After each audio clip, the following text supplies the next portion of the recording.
मैं भी बतौर जर्नलिस्ट, मेरे लिए भी देश पहले और बाकी सब चीजें बाद में है। जब मैं ताहिर हुसैन के बारे में हम इन्वेस्टिगेशन कर रहे थे तो उनके पास करोड़ों रुपए का मामला है, और वो करोड़ों रुपए कैसे आए, इंटरनेशनल तार तो नहीं है इस मुद्दे के, क्योंकि हर्ष मंदार जिस तरह के बयान दे रहे थे, फिर वो विदेश भाग गए। ये कहीं ना कहीं एक बड़ी कॉन्स्पिरेसी की तरफ हिंट करता है जगत प्रकाश नड्डा जी। और क्योंकि अब जब अनलॉक हो रहा है देश, शाहीन बाग में दोबारा आंदोलन शुरू करने की बात हो रही है, तो चिंता की लकीर इसलिए खिंचती है कि ये वर्ग नहीं रुक रहा, ये लोग नहीं रुक रहे। देखिए, मैं फिर कहूंगा कि लोग नहीं, कुछ लोग हैं जी जिनका उद्देश्य जो मैंने आपको बताया वो है जी। लेकिन भारत सरकार इन सब चीजों के बारे में सजग है जी। गृह मंत्रालय इन सब चीजों के बारे में सजग है। आपका 2 दिन पहले ही हमारे गृह मंत्री अरविंद शाह जी से आपकी वार्तालाप हुई है जी, तो आपने देखा होगा, उन्होंने बहुत अच्छे से उसको एक्सप्लेन किया है। इसलिए आप आश्वस्त रहिए, यह देश मजबूती की ओर जाएगा, अखंड भारत की दृष्टि से जो हम अपने मजबूती के साथ देश को आगे बढ़ाएंगे, एक भारत श्रेष्ठ भारत बढ़ाएंगे, इसको हम आगे ले जाएंगे जी। खबर यह भी है, जैसे मैंने पूछा कि शाहीन बाग का प्रोटेस्ट अगर दोबारा शुरू होता है तो इस बार बीजेपी वो वाली गलती तो नहीं करेगी, या फिर सरकार वो वाली गलती नहीं करेगी कि इनको बैठने दे लंबा, क्योंकि एक सड़क पूरी तो देखिए गृह मंत्रालय का विषय होगा, गृह मंत्रालय इसकी चिंता करेगी। एज पार्टी प्रेसिडेंट हम इस बात की चिंता जरूर करेंगे कि जनता तक सही संदेश जाए और जनता गुमराह न हो। क्या बीजेपी दोबारा शाहीन बाग के पक्ष में है या नहीं है? देखिए, हम प्रजातांत्रिक विषयों के बारे में हमेशा सजग रहते हैं जी। किसी को भी कोई अपनी बात कहनी हो, कहने के सारे प्लेटफॉर्म्स हैं, लेकिन प्लेटफॉर्म्स के साथ साथ कानून व्यवस्था हाथ में लेने का किसी का अधिकार नहीं जी। जम्मू कश्मीर में से 370 और 35 ए को हटाया गया। आपने इस साक्षात्कार में भी अभी थोड़ी देर पहले बोला कि ये हमने लगातार अपने मैनिफेस्टो में था, अटल बिहारी वाजपेयी के समय से, एल के अडवाणी के समय से, नरेंद्र मोदी, अमित शाह के समय तक, और अब आप पार्टी के अध्यक्ष हैं। इसके पीछे जो मकसद था, क्या वो पूरा हो गया है? क्योंकि विपक्ष सवाल उठाता है कि चलिए आपने अब 370 हटा दिया, पंडित नेहरू कहते थे घिसते घिसते घिस जाएगा, घिस गया लगभग, नरेंद्र मोदी सरकार ने उसको घिस दिया पूरी तरह से, लेकिन क्या वो मकसद जो था वो पूरा हो गया? क्योंकि लगभग 6-7 महीने हो गए। बिल्कुल, मैं आपको बताना चाहता हूं, सबसे पहली बात कि मैं इसको ऐतिहासिक घड़ी इसलिए मानता हूं जी, क्योंकि बचपन से हम नारा लगाते रहे, एक देश में 2 निशान, 2 विधान, 2 संविधान, 2 प्रधान नहीं चलेंगे। मुझे पार्लियामेंट में अपनी इस उंगली से धारा 370 को समाप्त करने के लिए वोट देने का अधिकार मिला, और उसको मैंने बखूबी और गृह मंत्री जी के बगल में बैठ करके इस काम को किया। ये ऐतिहासिक घड़ी मुझे याद है। वैसे जब आपने राजनीति शुरू करी होगी, मैं माफी चाहता हूं, आपको टोक रहा हूं बीच में, तब आपने कभी सोचा था कि 370 फुल मैंडेट के साथ भारतीय जनता पार्टी की सरकार हटा दे? देखिए, हम इस बात से कन्विंस थे कि हमारा रास्ता सही है, और रास्ता सही हो तो रोड़े जितने भी आएंगे। नहीं, जब आप पटना में राजनीति करते थे उस समय भी जी, राइट फ्रॉम वेरी बिगनिंग जी, जब हमने राजनीति शुरू की, उस समय ऑपोजिशन में जाने का मतलब मूर्खता होती थी जी, लेकिन उस समय आइडियोलॉजिकली कमिटमेंट के साथ हम आगे बढ़े और हमने कहा कि हमारा रास्ता सही है, जितने भी रास्ते में रुकावटें आएंगी सब दूर होंगी और हम सफल होंगे। वो सफलता का दिन भी हमने देखा, तो इसलिए मैं तो बड़ा खुश हुआ। लेकिन जहां तक आपने बात की मकसद पूरा हुआ। देखिए, जम्मू कश्मीर में भारत सरकार के 106 कानून लागू नहीं होते थे, यहां तक कि प्रिवेंशन ऑफ करप्शन एक्ट भी लागू नहीं होता था, यहां तक कि पॉक्सो भी लागू नहीं होता था, prevention of children against sexual abuse. उसी तरीके से वहां पर वेमेन को भी राइट नहीं मिलता था। उसी तरीके से वहां मुस्लिम भाई हमारे जो गुजर हैं, बकरवाल हैं, उनको राजनीतिक रिजर्वेशन नहीं थी। उसी तरीके से हमारे जो पाकिस्तान से, वेस्ट पाकिस्तान से आए हुए लोग थे और बस गए थे, उनको वोटिंग राइट नहीं था, उनको डोमिसाइल सर्टिफिकेट नहीं मिलता था। उसी तरीके से जो हमारे वाल्मीकि भाई थे, वो सिर्फ सफाई कर्मचारी की नौकरी कर सकते थे, उनका बेटा कोई जज नहीं बन सकता था, कोई इंजीनियर नहीं बन सकता था, वो सिर्फ सफाई कर्मचारी ही बन सकता था। ये परिस्थिति थी। आज उन सब चीजों से उनको निजात मिल गई है। जम्मू कश्मीर की और कश्मीर की महिलाओं को प्रॉपर्टी में बराबर का अधिकार, अगर वो स्टेट से बाहर भी किसी से शादी करते हैं तब भी उनका प्रॉपर्टी का अधिकार बरकरार रहेगा।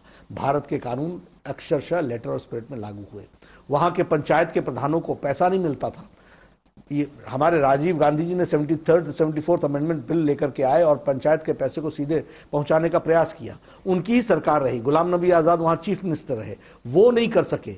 आप मोदी जी ने अब भारत का पैसा सीधे श्रीनगर के ट्रेजरी में नहीं जाता, सीधे पंचायत को जाता है। ये डेवलपमेंट का, और वहां के पंचायत के प्रधान अब महसूस कर रहे हैं कि डेवलपमेंट नाम का क्या डेवलपमेंट होता क्या है। उसी तरीके से लद्दाख इतने सालों से इग्नोर्ड था, जम्मू के कुछ एरियाज इतने सालों से इग्नोर्ड थे, now they have been mainstreamed, वो मेन स्ट्रीमिंग में आ गए हैं, वो मुख्य धारा में आए हैं और भारत के साथ उनका, जिसको हम कहते हैं कि मेन स्ट्रीमिंग हुई है, भारत के सारे कानून वहां लागू हो रहे हैं। अब इसीलिए जम्मू कश्मीर बैंक की इंक्वायरी शुरू हो गई है और उस इंक्वायरी में आपको पता चलेगा कि कौन कौन लोग क्या क्या करते रहे, काफी नाम सामने भी इतने सालों में क्या करते रहे। तो यह एक तरीके से जम्मू कश्मीर का जिन मुद्दों को लेकर के हम लोगों ने बात की थी वो 100% पूरी हुई है। मैं टेररिज्म को लेकर बात करना चाहता हूं। टेररिज्म को लेकर एक विजन है भारतीय जनता पार्टी का कि जम्मू कश्मीर से टेररिज्म को इवेट करना पूरे देश का ही है, इसमें कोई दोहराई नहीं है। लेकिन वो समस्या क्या हल हुई है, क्योंकि अभी भी हम कई टेररिस्ट एक्टिविटीज को देखते हैं उधर। हाल ही में पुलवामा 2 हमारे सैनिकों ने बचाया है उधर होते होते। उस लिहाज से मैं पूछूं, देखिए जनता की तो मेन स्ट्रीमिंग हो रही है जी, लेकिन हां कोई बॉर्डर के उस पार से टेररिस्ट एक्टिविटी की एक्टिविटी हमेशा चली हुई है, वो आपको पता है। लेकिन भारत सक्षम है इन सारी चीजों को निपटने के लिए। मोदी जी के नेतृत्व में हम लोगों ने क्लियर कट संदेश भी दिया है और पाकिस्तान भी जानता है और ये टेररिज्म वहां समाप्त होकर रहेगा। दिल्ली में एक लॉबी है, मैं कहूं पूरे देश में एक लॉबी है, जो मोदी सरकार कुछ कर दे उसका वो विरोध करती है। अब अगर आपने 370 हटाया तो उनका कहना है कि अब 370 हटने के बाद टेररिज्म बिल्कुल नहीं होना चाहिए, उधर समस्या पूरी का निदान हो जाना चाहिए। ट्रिपल तलाक हो, उसको लेकर उनका विजन था कि बीजेपी मुसलमानों के खिलाफ ही है। तो what message you want to give to that lobby? देखिए उनको हम मैसेज कोई नहीं देंगे, मैं सिर्फ इतना कहूंगा कि आप हताश होंगे क्योंकि आपका रास्ता गलत है और गलत रास्ते से सही दिशा, सही जगह नहीं पहुंचते और हमारा रास्ता सही है, इसलिए हम धीरे भी चलेंगे तो हम सफल होंगे। चलिए अब मैं थोड़ी पॉलिटिकल बात करता हूं। एक साल पे काफी बात हुई महाराष्ट्र और मध्य प्रदेश की, मैं खास तौर पर बात करना चाहता हूं। महाराष्ट्र को लेकर काफी विवाद खड़ा हुआ है। एक तरफ आपके प्रदेश के नेता पूर्व मुख्यमंत्री देवेंद्र फडणवीस बहुत एग्रेसिव हैं, बीजेपी की इकाई महाराष्ट्र और मुंबई की बहुत एग्रेसिव है, उद्धव ठाकरे के खिलाफ बहुत कुछ कह रही है। आपके एक सांसद जो पूर्व मुख्यमंत्री भी नारायण राणे, उन्होंने तो यहां तक कह दिया कि राष्ट्रपति शासन वहां लगना चाहिए। आप लोग महाराष्ट्र में, विपक्ष का आरोप है कि हमारी सरकार को अस्थिर करना चाहते हैं, जो 3 पार्टियों ने मिलकर सरकार बनाई। बिल्कुल गलत है, क्योंकि उन्होंने उनका कहना है क्योंकि हमने निवाला छीन लिया आपके मुंह से। बिल्कुल गलत है जी। सच्चाई ये है कि जो राणे साहब का स्टेटमेंट है वो पर्सनल तौर पर उन्होंने स्टेटमेंट दी, गृह मंत्री जी ने भी उसको खंडन किया है, हमने भी उसका खंडन किया है। वो उनकी व्यक्तिगत राय हो सकती है, पार्टी की ऐसी कोई राय नहीं जी। हमने कोरोना के टाइम पर भी जिम्मेदारी से सिर्फ महाराष्ट्र सरकार को समय समय पर आगाह किया है कि जो रास्ता आप कोरोना को डील करने के लिए ले रहे हैं और जिस तरीके से आपका एडमिनिस्ट्रेशन काम कर रहा है उसको दुरुस्त होना चाहिए, उसको और मजबूती से काम करना चाहिए। भारत सरकार से कोई मदद की आवश्यकता है तो आप बताइए, लेकिन हमने उनके सिस्टम को कहीं डिस्टर्ब करने का प्रयास मैं सवाल बहुत सीधा पूछ रहा हूं, बिल्कुल जलेबी की तरह नहीं इसको घुमा रहा। महाराष्ट्र में क्या मध्य प्रदेश का नाटक हो सकता है?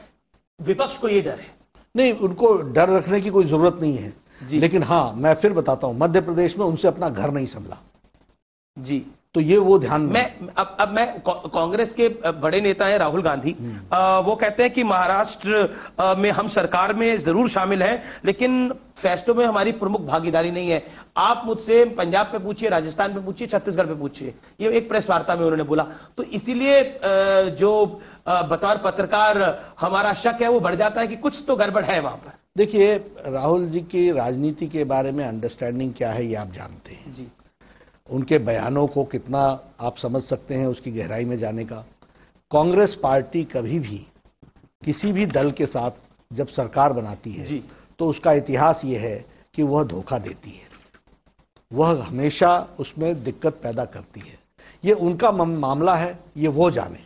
लेकिन हां इतिहास इस बात का गवाह है कि they never see to it that any alliance government should be comfortable. देखिए, जब मेरा ये सवाल आपसे इसलिए है क्योंकि मध्य प्रदेश के अंदर जब आप अध्यक्ष बने उसके बाद जिस तरह से कांग्रेस की वहां पे सरकार गई, ऐसा आरोप लगाया जाता है कि बीजेपी ने उस सरकार को अस्थिर कर दिया, ज्योतिरादित्य सिंधिया को अपने कैंप में ले लिया और पूरा खेल रच दिया। अब आप हमें बताइए कि क्या हानि का है ये राजनीति में। आप बताइए, ये हमारे लिए संभव है कि हम किसी को पकड़ करके ले आकर के बैठा दें? जी, ये कभी संभव हुआ है? कोई आया तो अपनी मर्जी से ही आया। मैंने तो आपको बताया जो विपक्ष का। तो मैं फिर कहता हूं, विपक्ष की दिक्कत क्या है? विपक्ष की दिक्कत यह है कि विपक्ष सच्चाई को सामना करने से कतरा रहा है और सच्चाई को अंडरस्टैंड करते हुए भी उसको नकार रहा है। इसलिए उनकी जितनी भी स्ट्रैटेजी है वो सेल्फ डिस्ट्रक्टिव है। That they should understand. मैं विपक्ष में रहा हुआ हूं, लंबे समय में लंबा जीवन हमारा विपक्ष में ही गुजरा है। सबसे पहली बात यह होती है कि self control, right approach, developing the credibility. विपक्ष अपनी क्रेडिबिलिटी नहीं बना पा रहा है।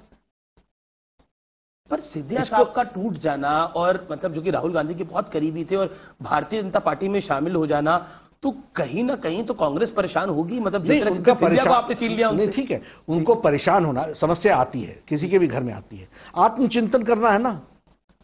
दूसरे को दोष देकर के क्या होगा? अमित शाह ने हमारी मेरे घर से कोई चीज ले जाए जी, तो मैं उसको दोष दूं, ये क्यों नहीं ध्यान रखा कि हमारा घर ठीक रहना चाहिए था? It is our responsibility. Throwing the responsibility on others doesn't work.